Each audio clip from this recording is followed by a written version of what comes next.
19 h, bonsoir à tous. Ravi de vous retrouver. Tout de suite, les titres de l'actualité.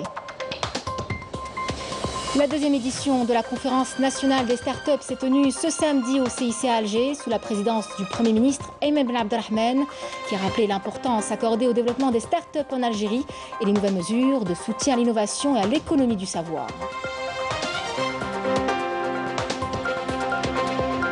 Un événement qui aura permis de présenter le bilan des activités du secteur, d'annoncer de nouveaux mécanismes de soutien et décisions au profit des startups et des incubateurs d'entreprises touchant plusieurs volets. Des mesures accueillies favorablement du côté des porteurs de projets.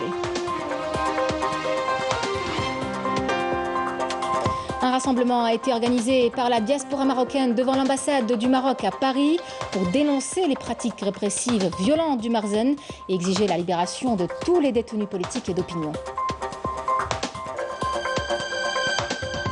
Nous vous parlerons par la suite d'une sortie éco-citoyenne qui consiste à initier les enfants à la collecte de déchets en plastique. Pour une bouteille à la mer, ce sera une balade en mer bien méritée pour votre enfant. Une initiative de l'association Récif à Temenfoust qui lutte pour la préservation de l'environnement.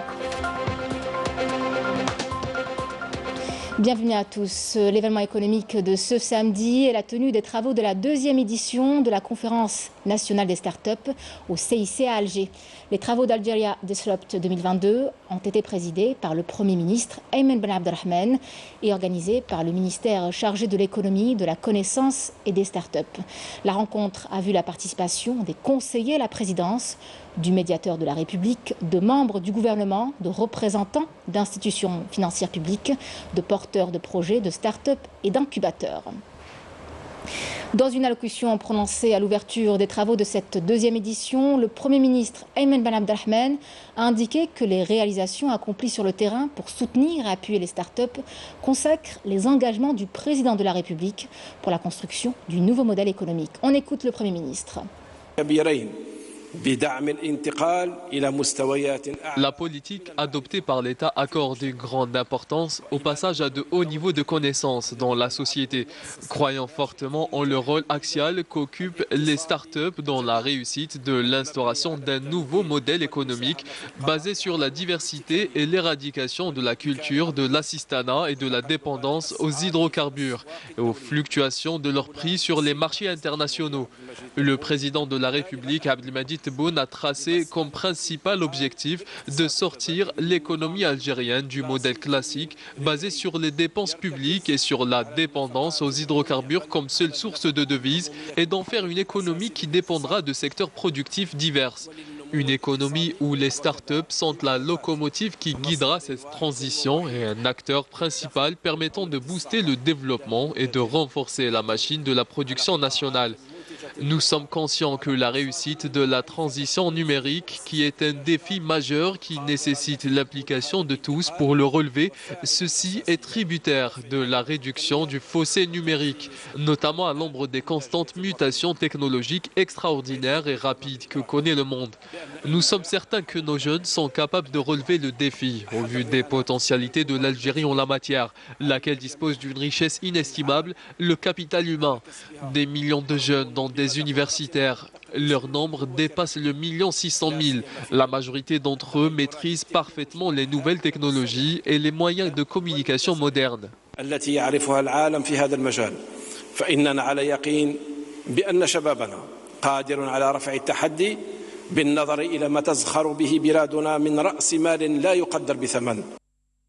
Le Premier ministre a visité une exposition regroupant des start-up organisées en marge de la conférence pour mettre en avant la créativité de la jeunesse algérienne. Une jeunesse qui innovera davantage, notamment avec l'instauration d'un environnement favorable propice à l'entrepreneuriat. Malika Bellal. L'innovation et la créativité 100% algérienne, mise à l'honneur lors de cette exposition en marge de la conférence nationale des startups. L'occasion pour les jeunes exposants de montrer tout le potentiel dont ils disposent dans divers domaines. Le Premier ministre a réitéré à cette occasion l'engagement de l'État à soutenir et à accompagner les porteurs de projets en incitant les exposants à s'intéresser au secteur du tourisme et des mines notamment, vu les potentialités de l'Algérie dans ces domaines. بفضل السيد الوزير دائما كان مرافقنا مالغري المنطقه تاعنا جهه داخليه، ولكن الحمد لله ثبتنا بلي كاين شباب اللي في الجزائر نقدروا نعولوا عليهم وعندهم مشاريع اللي تقدر ترفع الاقتصاد الوطني. شو اكد في تبس اكد على زوج دو سيغمون برانسيب، يعني زوج مجالات اساسيين، السياحه والمناجم. شوف السياحه التاريخيه بالنسبه لتبسها راهي مستعمله من طرف دول واحده اخرى. يعني لو باتريمون توريستيك تاع تبسها راهو مستعمل من دول اخرى، يعني الناس لازم تعرف بلي تبسها من اكثر الولايات التي تحوي على الاثار والمعالم السياحيه الرومانيه يعني شيء عجيب، شيء عجيب، خاصه بالنسبه للموزايك. كاين واحد الموزايك راهي كما نقولوا اونيك يعني اكزاكتوم مصنفه وراهي مخبيه، خايفين حنا على هي، ولكن لازم تروحوا الشباب تاعنا لازم يروح للتكوين في مجال السياحه، في الارشاد السياحي، وكذلك الجانب المنجمي بالنسبه لتبسه لانها منطقه منجميه. وحنا في برنامج السيد رئيس الجمهوريه يعني المناجم تعتبر احد الروافد الاساسيه للانعاش الاقتصادي. احنا نوفروا الالات الصناعيه والطابعات التي في الابعاد نصنعوها محليا. هذو الالات اللي كنا نستوردوهم نولوا نصنعوهم محليا. وقتاش تبداو تصنعوهم ان شاء الله؟ نصنعوهم ان شاء الله، بقات لنا الدفعه الاخيره، نحن في انتظار التمويل باش ننطلقوا من طرف الاسف. من طرف الاسف هذه الدفعه. الله يبارك ما شاء الله. هذه باش ندخلوا للتيران ونبداو نخرجوا المواد نتاعنا للسوق. يعني لحد الان مازال ما خرجناش للسوق، وان شاء الله راح تكون نتيجه افضل من اللي راكم تشوفوا فيها. ونعودوا نستغناو على الامبورتاسيون الاستيراد. راح نقصوا من الاستيراد وبعد ذلك نستغناو باذن. شحال فاتوره الاستيراد في هذا المجال حاليا؟ فاتوره الاستيراد قدرنا نوصلوها، احنا قدرنا طود انتغراسيون 90% نفابريكوها حنايا لوكال في المجال الميكانيكي. ما شاء الله. في المجال الالكترونيك صنعنا 20%. ورانا نعملوا على 20% ممتاز كبدايه كانطلاقه ممتاز. التطوير رانا نطور باش نوصلوا الى 100% ولما لا ان شاء الله تكون بالعون نتاعكم.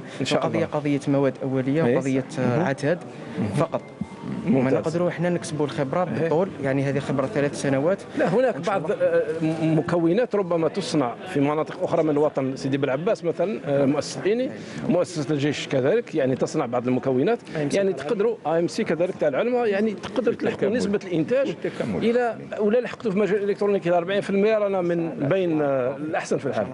L'occasion également pour la vingtaine de start-upers présents d'exposer leurs préoccupations et de proposer des solutions à ces dernières.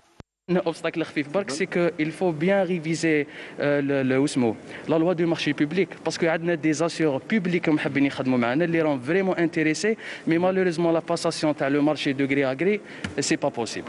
Donc رانا نخدموا دوكا ورانا شويه proposer de faire du PPP في اطار القانون الجديد تاع الشراكه بين القطاع العام والخاص. اي لي اسيورونس ان شاء الله غير يكون القانون ان شاء الله يكون فعال. ونسوى الثاني لا دانيير شوز ان شاء الله اون اسبير باش تكون هذه لا سوليسيون حاجه ميوتواليزي اللي كاع لي كومباني داسيرونس يخدموا بها باش تكون عندنا اون جيستيون دو روكور كلشي يكون فاسيل وكامل لي زاسيوري المواطنين يستفادوا منها او ماكسيموم. لا شوف نعاود نولي برك الكري اغري باش يعني ناكد على حاجه. لو كري اغري هو عدو الشفافيه. لو كري اغري يعني ماذا بينا حنايا كجزائر جديده نتفاداو هذا التراضي، لانه التراضي يقتل اولا الشفافيه، يقتل المنافسه يقتلها. احنا ماذا بينا انتم كشباب يعني سي افيك لا كومبيتيسيون كو فوزالي ريفالوريزي فوتر بوتونسيال، يعني بالتنافسيه اللي رايحين تتحداو ورايحين توصلوا للنسبه نتاع المنتوجيه افضل والتنافسيه افضل وتقدموا افضل المنتوجات. داكور.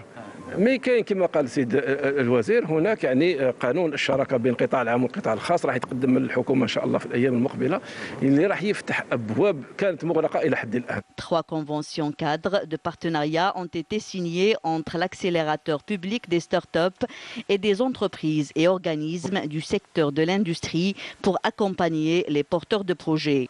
Un concours national de création d'une plateforme électronique pour la présidence de la République a également été lancée. Elle sera mise à la disposition du médiateur de la République afin de recevoir les doléances des citoyens. C'est un événement qui aura permis de présenter le bilan des activités du secteur et d'annoncer de nouveaux mécanismes de soutien aux start-up et à l'innovation en Algérie. Plusieurs nouvelles mesures au profit des start-up et incubateurs ont été annoncées. Nesrine Ben Saïdi. 2 ans après, la rencontre Startup Algeria Disrupt 2022 arrive avec plus de mesures à même d'encourager, d'accompagner et de financer l'écosystème des startups. Plusieurs nouvelles décisions ont été annoncées, des facilitations pour l'accès au label Startup et l'amélioration du cadre réglementaire relatif au financement. Nous avons également fait un bilan sur toutes les avancées en matière réglementaire qui concernent les startups, notamment la modification du Code du commerce qui va introduire une nouvelle forme juridique plus flexible pour les startups, la société par action simplifiée, notamment la révision du cadre réglementaire pour l'exportation de services de la part de la Banque d'Algérie qui permet aux startups d'exporter du service et de rapatrier leurs devises de manière plus flexible. Et également l'amélioration du cadre réglementaire par rapport à l'investissement ou au financement des startups. Ça concerne la création de fonds d'investissement privés, le financement participatif, autrement appelé le crowdfunding, ou la création de fonds communs de placement. Des mesures accueillies favorablement du côté des startups. On opte pour l'innovation, on opte pour des solutions, surtout la solution de la problématique des citoyens algériens, les problématiques quotidiennes. On va les résoudre, Inch'Allah, à travers de l'intelligence artificielle, à travers aussi les facilitations qu'on va attendre de la part de l'État, bien sûr. Aujourd'hui, ce qu'ils ont annoncé, c'est encore un autre niveau d'allègement. J'estime que c'est très intéressant, parce que nous, on a connu un peu le processus un peu complexe. Il faut dire et reconnaître qu'aujourd'hui le contexte devient de plus en plus intéressant. Les mesures sont encourageantes sur le papier, on espère que ça va l'être aussi sur le terrain. Et comme vous voyez, il y a beaucoup de jeunes qui ont des projets très intéressants. Et pour encourager l'émergence de plus de start-up, un nouveau système de soutien à la création de start-up et de prototypage, le Quick Start, sera mis en place. L'État prendra aussi en charge les frais de brevet et de propriété intellectuelle au sein de l'Institut national de protection intellectuelle et industrielle. Nous avons voulu faciliter l'accès à ce label en automatisant l'octroi du label pour certaines catégories de personnes, notamment ceux qui créent des startups dans le cadre de recherche universitaire, ceux qui disposent de brevets d'invention ou de titres de propriété intellectuelle en Algérie ou ailleurs, ceux qui dépensent au moins 15% de leur chiffre d'affaires en recherche et développement. Donc tout cela, c'est des conditions qui vont permettre à un maximum de personnes d'accéder au label et de créer leur start-up. Autre nouveauté retenue lors de cette rencontre, l'amélioration de la qualité du paiement électronique avec l'introduction d'un nouveau cadre légal qui permettra de faciliter les transactions en ligne. La levée des entraves administratives et bureaucratiques des projets économiques récemment décidés par l'État a naturellement permis l'octroi de permis d'exploitation pour bon nombre d'investisseurs. L'exemple ce soir d'une usine de production de produits ménagers à Boumerdès, Yanis et Belkacem. Grâce à l'obtention de son permis d'exploitation, cette usine de production de détergents a enfin pu lancer sa production, employant pas moins de 400 personnes au niveau de la wilaya de Boumerdès. Je suis fraîchement diplômé de l'Institut de contrôle de sécurité industrielle. Cette entreprise a permis à plusieurs jeunes de la région d'avoir un emploi stable et aussi de mettre en pratique tout ce que nous avons appris durant notre cursus. Grâce aux facilitations de l'État, nous avons bénéficié d'un travail. Autre investissement entré en phase d'activité grâce à l'obtention du permis d'exploitation, cette unité de production de cosmétiques. La levée des entraves bureaucratiques a permis à cette unité de créer des postes d'emploi permanents. Je suis originaire de Boumerdès. Cette entreprise nous a offert des postes d'emploi. C'est une aubaine. Nous saluons la décision du président de la République concernant la levée des entraves administratives qui a permis à plusieurs opérateurs économiques de lancer leurs projets. Notre entreprise a pu aussi augmenter sa capacité de production et même exporter ses produits vers 5 pays. Plusieurs autres investissements de ce genre ont enfin pu lancer leur activité dans la wilaya de Boumerdès grâce à la levée des entraves bureaucratiques et financières, des projets qui contribuent au développement économique local et aussi à réduire le taux de chômage dans la région. Dans la wilaya de Tipaza, ils sont 3800 jeunes employés dans le cadre du pré-emploi avoir été intégrés dans des postes permanents. Une cérémonie de remise des affectations a été organisée au profit de jeunes bénéficiaires par différents mécanismes d'aide sociale et professionnelle. Malika Bellal. Après quelques années d'attente, Hasna et Jalel sont définitivement intégrés dans des postes permanents. Une fois leur diplôme universitaire en main, ils ont été pris en charge par les dispositifs d'aide à l'insertion professionnelle. Nous remercions le président de la République pour l'intérêt accordé aux jeunes. Ça nous donne plus confiance en les institutions de l'État.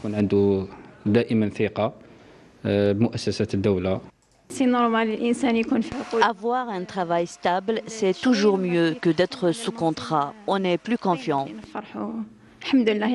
Au total, 3800 jeunes employés dans le cadre du pré-emploi ont été intégrés dans des postes permanents dans la wilaya du Tipaza.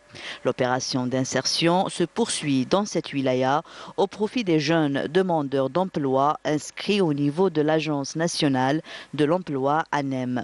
Je suis parmi les bénéficiaires et je suis très contente. Nous remercions les autorités locales pour cet intérêt accordé aux jeunes. 3806 jeunes d'un total de 5806 ont bénéficié d'une aide à l'insertion professionnelle. Aujourd'hui, nous procédons à la remise des affectations aux jeunes bénéficiaires. Différents représentants des dispositifs d'aide à l'insertion professionnelle et à l'insertion sociale participent à cette cérémonie. L'opération d'insertion des jeunes s'inscrit dans le cadre des directives du président de la République qui concernent la prise en charge des jeunes diplômés. Une enveloppe financière conséquente a été allouée aux dépenses du dispositif d'aide à l'insertion professionnelle. Un livre blanc sur l'entreprise et le développement économique en Algérie a été présenté par la Confédération algérienne du patronat citoyen. Il s'agit d'un document destiné à partager les idées, les réflexions, les préoccupations et la vision de l'avenir de l'économie algérienne dans le but de développer une nouvelle politique de l'entreprise et de l'investissement à travers des secteurs stratégiques ciblés. Le président de la CAPC, Sami Agli, a précisé que faire de l'entreprise le fer de lance de tout redressement économique est une forte conviction partagée par l'ensemble des membres. Je vous propose d'écouter Sami Agli, président de la CAPC. Aujourd'hui, on a l'occasion de vous présenter, le livre blanc de la Confédération algérienne du patronat citoyen. C'est un travail qui vient d'une mobilisation d'experts, de chefs d'entreprise, d'organisations patronales, d'institutions qui a duré près de 6 mois de travail. C'est un travail reflétant la réalité que vit le chef d'entreprise et étant force de proposition, étant partenaire des forces publiques, des pouvoirs publics, nous nous considérons partenaires dans les faits et dans l'action. C'est pour ça que nous sommes fidèles à notre engagement de force de proposition et nous portons aujourd'hui ce document qui reflète 15 gros axes d'orientation sur les propositions, mais en faisant le focus bien entendu sur les 3 axes que nous considérons aujourd'hui névralgiques et transverses, à savoir la sécurité alimentaire, le numérique et l'énergie, la transition énergétique. Et puis cette triste nouvelle que nous avons apprise ce matin, le décès de notre collègue Hamid Rezali, des suites d'une longue maladie. Le directeur général de la télévision algérienne, Chahban Ounakel, et les travailleurs de l'EPTV présentent leurs sincères condoléances à la famille du défunt. Puisse Dieu l'accueillir dans son vaste paradis. Inna lillahi wa inna ilayhi raji'oun. L'ambassade d'Algérie à Kiev informe les citoyennes et citoyens résidant en Ukraine qu'en raison des conditions de sécurité sur place, il a été décidé la suspension temporaire de tous ses services, et ce à compter d'aujourd'hui. L'ambassade appelle tous les citoyens à communiquer avec elle et avec les ambassades d'Algérie en Pologne, en Hongrie, en Roumanie, par le biais des numéros à adresse suivants.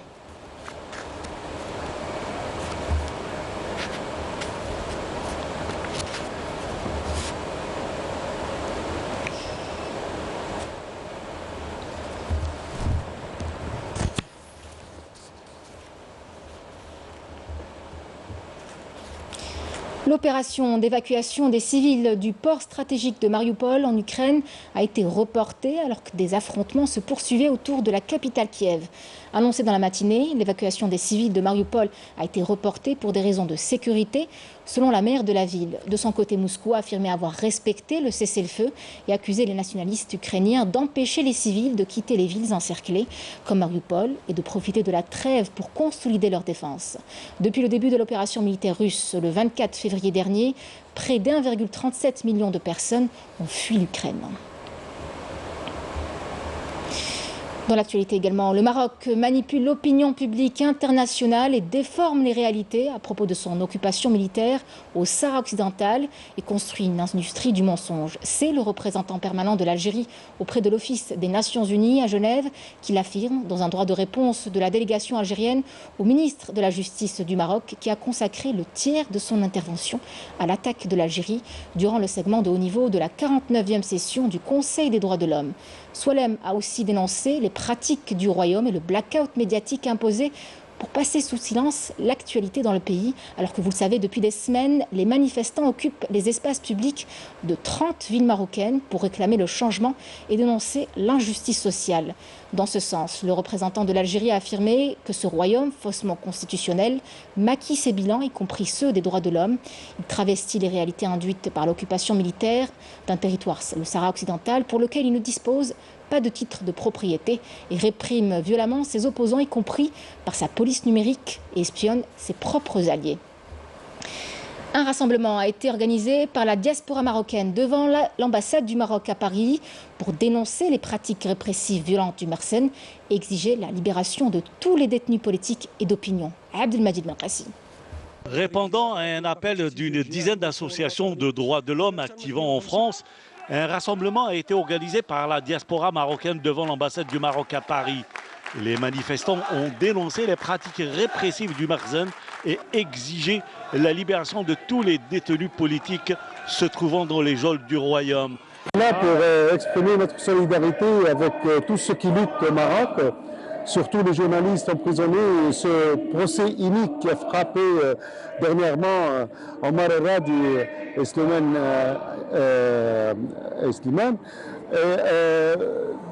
On voit que le Maroc, les libertés se rétrécissent de jour en jour, c'est scandaleux. Nous dénonçons aussi, on est venu pour dénoncer aussi la complicité des pouvoirs français et occidentaux avec le régime marocain. La diffamation est devenue le principal moyen de pression de la classe dirigeante et du pouvoir marocain pour faire taire la contestation. Si nul, évidemment, n'est au-dessus des lois et que la lutte contre les violences faites aux femmes est évidemment une priorité, mais la règle pour écraser la liberté d'expression, c'est indigne.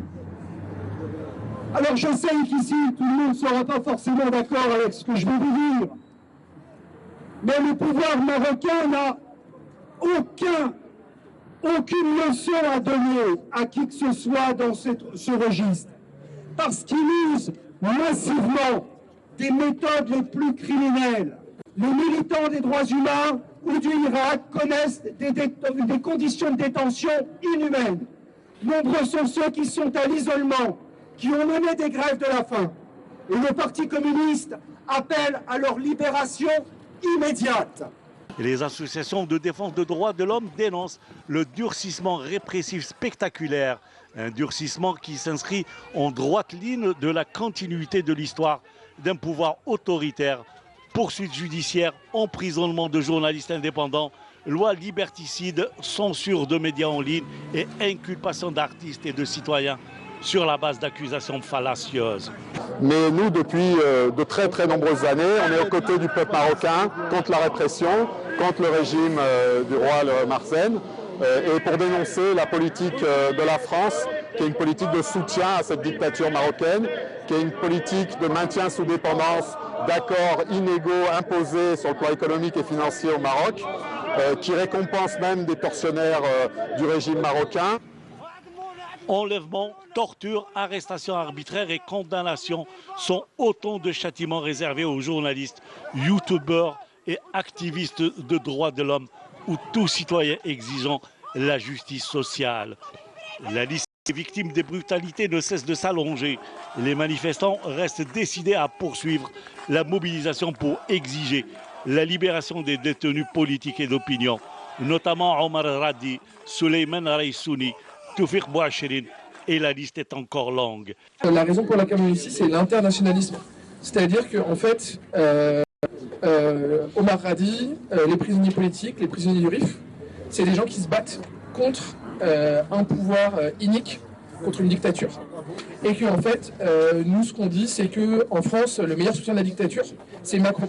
Donc Macron qui se prétend être un libéral, Macron qui se prétend être un démocrate, il fait deux choses. Donc d'une part, il soutient le régime dictatorial au Maroc. Nous, on a été aux côtés des camarades marocains dans tous les rassemblements auprès de l'ambassade pour la libération des prisonniers politiques, de Omar Radi, des prisonniers du RIF, de Zafzafi et des autres de ses camarades qui ont été condamnés à très lourdes peines. C'est absolument scandaleux. Le gouvernement français, qui se prétend démocrate, en fait, soutient clairement la dictature marocaine. Les manifestants dénoncent par ailleurs une justice aux ordres d'un pouvoir autocratique. Et dans une lettre adressée récemment au président Joe Biden, 11 membres du Congrès américain se disent préoccupés par la politique des États-Unis au Sahara occidental et par les accords sur la vente d'armes au Royaume du Maroc conclus entre Washington et Rabat. Les membres du Congrès ont appelé le président américain à ne conclure aucun accord sur l'armement avec le Maroc sur fond de crainte quant à l'utilisation de ces armes contre le peuple sahraoui et souhaité que le rôle crucial que jouent les États-Unis dans le conflit au Sahara occidental puisse permettre aux Sahraouis d'exercer leurs droits inaliénables à l'autodétermination. De retour chez nous, c'est parti pour une balade en mer, mais vous verrez, pas n'importe laquelle. Ce matin, une sortie éco-citoyenne a consisté à initier les enfants à la collecte de déchets en plastique. À partir d'un certain nombre de bouteilles collectées, eh bien, ce sera une balade en mer bien méritée pour votre enfant. Les déchets, une fois recyclés, feront le bonheur d'autres enfants. Une belle initiative de l'association Récif à Temenfous qui lutte pour la préservation de l'environnement.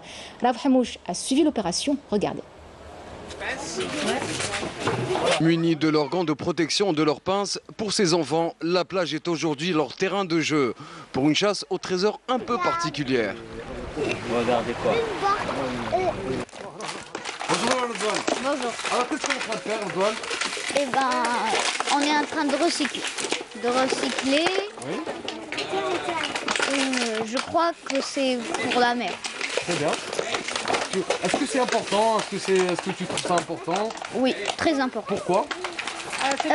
C'est parce que ça pollue, ouais. et en fait on doit recycler pour ne pas polluer la terre. Moi je vous dis, ne jetez pas les déchets par terre. Si vous trouvez un déchet par terre, ramassez-le. Ne suivez pas les gens qui jettent les déchets. Protégez la planète, protégez la mer, protégez tout ça. L'enfant d'aujourd'hui sera l'éco-citoyen de demain. C'est partant de ce principe que cette opération Une bouteille à la terre a été lancée par l'association Récif afin d'insuffler chez les enfants la culture du respect de l'environnement et les initier dès leur jeune âge au recyclage. Donc la philosophie, c'est quoi? Le meilleur investissement que l'on puisse faire, c'est en direction de ces jeunes enfants pour qu'ils comprennent quelle est l'importance de l'énergie, quelle est l'importance de l'environnement à travers une petite opération citoyenne. Pendant que les enfants s'occupent de la surface, ces plongeurs, membres de l'association, s'apprêtent quant à eux à procéder au nettoyage du fond du port de Temenfous. On est organisé en deux équipes. Il y a une équipe de plongeurs donc avec leurs blocs, avec leurs bouteilles qui vont descendre pour ramasser les déchets qu'ils vont trouver. Donc il va y avoir des pneus, on ramassera tout ce qu'on peut, tout ce qui est macro-déchets. On va faire attention à ce qu'on va ramasser bien sûr, on va pas mettre nos plongeurs en danger, ils ne vont pas ramasser des verres, etc. Et il y a une deuxième équipe, c'est l'équipe des apnéistes. Ils vont faire la surveillance des plongeurs, donc on ne sait jamais où on ne sait jamais il s'est baissé ou là. Et en même temps, il va ramasser le sac. Il faut savoir qu'en moyenne 229 000 tonnes de déchets plastiques sont chaque année déversés dans la Méditerranée. L'un des bassins les plus pollués au monde, l'association Récif et l'USTHB de Babzouar travaillent en étroite collaboration pour suivre tous les déchets flottants et entamer le processus de valorisation et de recyclage. Si le déchet est là, donc sur la plage bien sûr qui flotte ou bien sur les fonds, donc il y a certainement des facteurs océanographiques qui ont fait que ce déchet soit transporté vers cet endroit. Donc en l'occurrence ici, il y a des courants marins, il y a des vagues et on a un projet avec l'association Récif et l'université de Babzouar, l'USTHB, et il s'agit de suivre ces déchets flottants en vue de les traquer, donc suivre. Et après, bien sûr, une fois qu'ils sont détectés, donc on vise leur valorisation. Après une demi-heure de plongée, nous retrouvons Ahlam et le constat est inquiétant. Ce sont plusieurs dizaines de pneus usagés, des centaines de sacs plastiques ainsi que d'autres déchets solides qui ont été collectés. 20 minutes, on a trouvé des bouteilles en plastique bien entendu, des bouchons, on a trouvé des sacs, des pneus comme vous le voyez, des bottes. Alors celui qui a perdu ses chaussures, il vient les chercher s'il vous plaît. On a trouvé des vestes et même des planches en bois. Rien ne se perd, tout se transforme. Les bouteilles en plastique collectées seront remises à une entreprise de recyclage qui en fera des jouets pour enfants qui seront distribués au centre pour les enfants cancéreux.